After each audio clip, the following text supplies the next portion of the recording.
What if I told you the future of business isn't just about profit, it's about saving the planet and making money? Welcome to our 2025 deep dive into sustainable business practices. All right, welcome back to the deep dive. Today, we're diving into sustainable business practices in 2025. We've got this source document called Sustainable Business Practices, and seems like a pretty good overview of what's going on. Yeah, definitely. Sustainability has really moved from this niche thing to the core of how businesses need to operate, especially as we look ahead. Yeah, for sure. So let's get right into it. What are some of the key takeaways you got from reading through this source? What stuck out? I think the biggest shift, at least from what I see in this document, is that companies are starting to understand that sustainability isn't just some kind of add-on or a PR move. Right. It's really becoming essential for their long-term success and honestly even their profitability.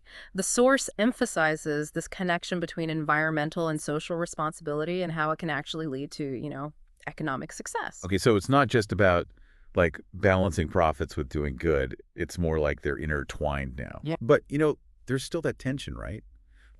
Companies are worried about the cost of going green, and there's a lot of talk about greenwashing, where companies just pretend to be sustainable. Oh, for sure. The source definitely acknowledges those concerns. It points out that there's, a big debate about the initial investments needed for sustainable practices, and that not every company is doing it for the right reasons. Yeah. So in that context, the source actually gives a pretty good definition of what sustainable business practices really are. Yeah, it says they're strategies companies use to ensure their, long-term growth and success, but without harming the environment, society, or future generations. It's like building a business that can thrive over time without, leaving a negative impact. Okay, so it's about the long game.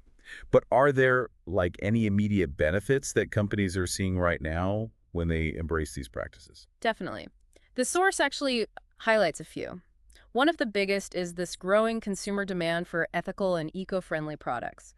People are actively choosing brands that align with their values. Yeah, we see that all the time now. People are way more conscious of where their stuff comes from and how it's made. Totally. And then there are the potential cost savings. Implementing sustainable practices can actually make businesses more efficient.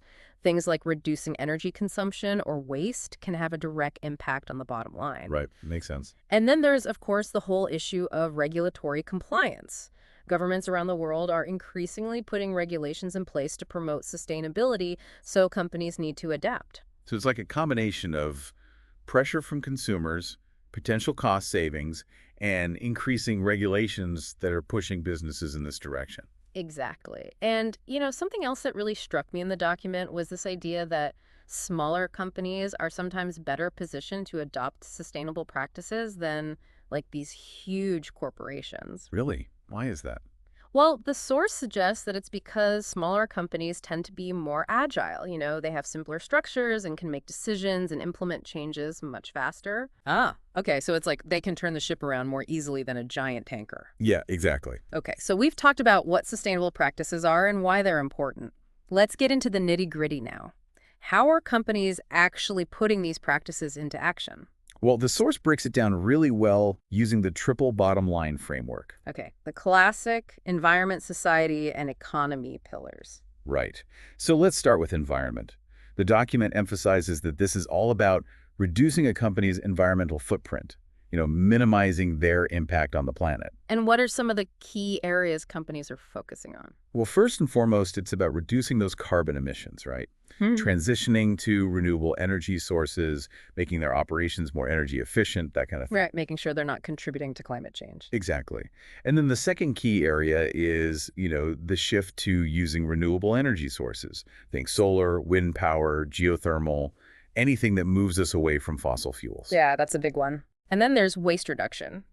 The source gives the example of companies increasingly using recycled materials in their products and packaging, which ties in with the later section about Patagonia. Right. So you're seeing that across the board now, companies trying to minimize the amount of waste they generate and finding ways to reuse and recycle materials. Okay, so those are the key aspects of the environmental pillar. What about society? How does that fit into the whole sustainability picture? So the source emphasizes that this pillar is all about, treating people fairly and ethically.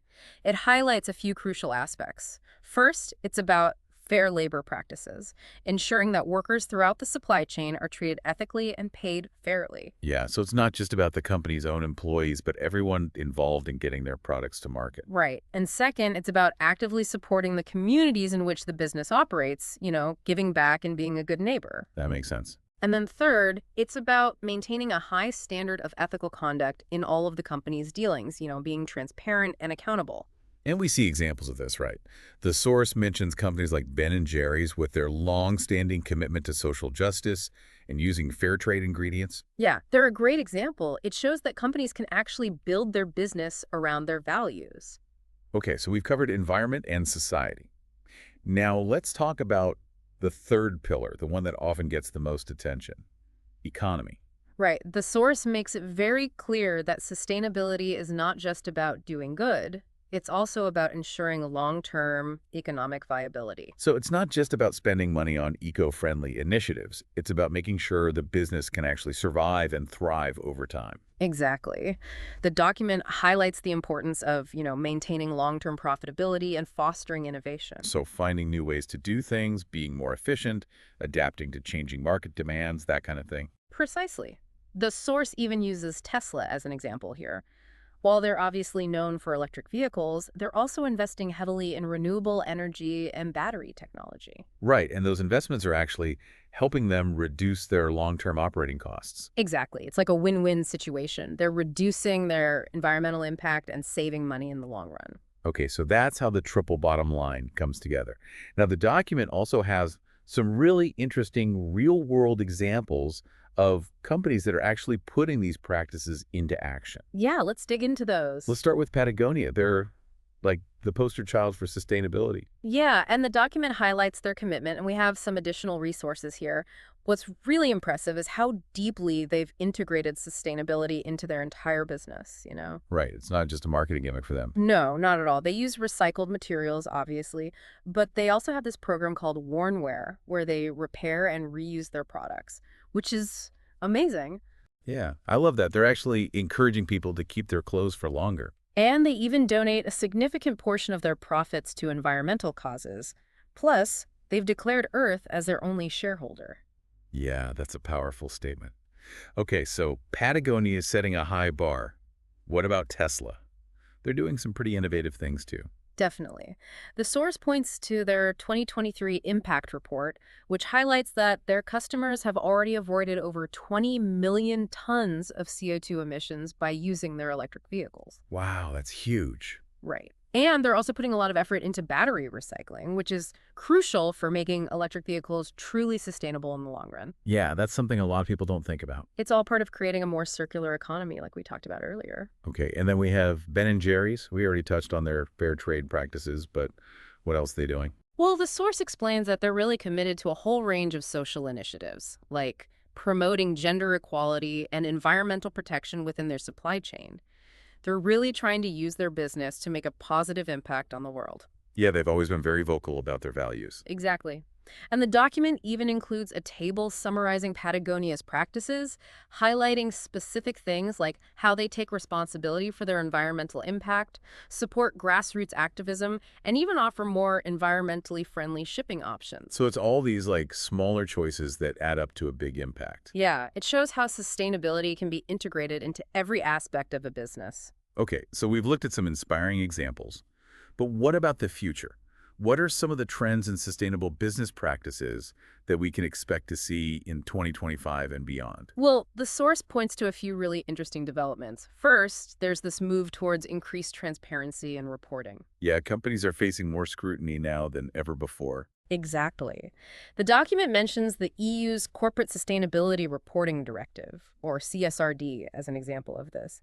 It's pushing companies to provide much more detailed information about their environmental and social performance. So it's getting harder for companies to hide any unsustainable practices. Right. And second, the source highlights the growing adoption of the circular economy model that we've been talking about. So it's not just about reducing waste. It's about completely rethinking how products are designed and manufactured. Exactly. It's about designing products for reuse, repair, and recycling from the very beginning. And that's a major shift from the traditional linear model of make, use, and dispose. Absolutely. And third, the document emphasizes the increasing integration of sustainability into core business strategies.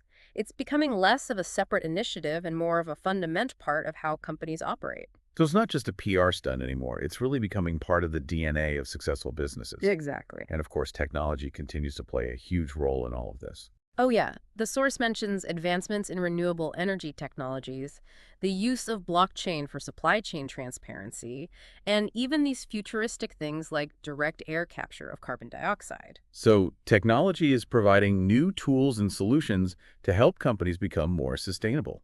Yeah, and it's constantly evolving, so we can expect even more innovation in the years to come. Okay, so we've covered a lot of ground here.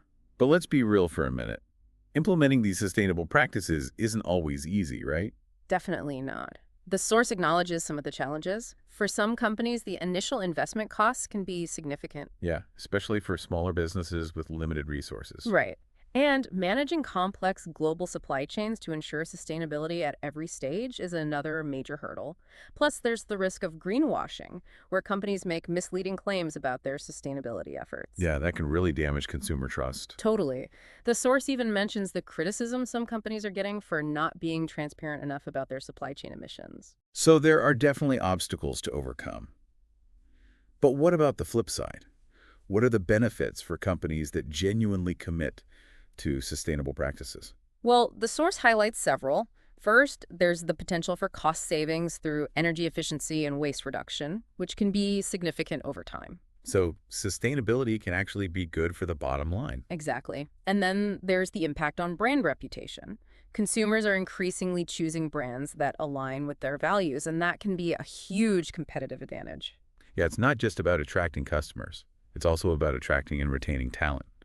People want to work for companies that are doing good in the world. Absolutely. And the source cites a statistic from TravelPerk that shows that a majority of senior leaders now see ESG, environmental, social, and governance investment as a competitive advantage. So sustainability is becoming a key factor in how investors make decisions. Yeah, it's no longer just a nice to have, it's becoming a must have. Okay, so as we wrap up this deep dive, what's the key takeaway here? What's the big picture? I think the source makes it very clear that sustainable business practices are no longer optional.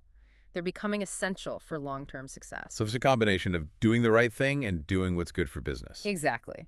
And the pressure is only going to increase, with regulations getting tighter, consumer demand growing stronger, and investors increasingly scrutinizing companies' sustainability performance. And technology will continue to be a key driver of progress. Absolutely. It's enabling new solutions and creating new opportunities for companies to become more sustainable. So it's an exciting time to be in this space. There are definitely challenges, but there's also a huge amount of potential.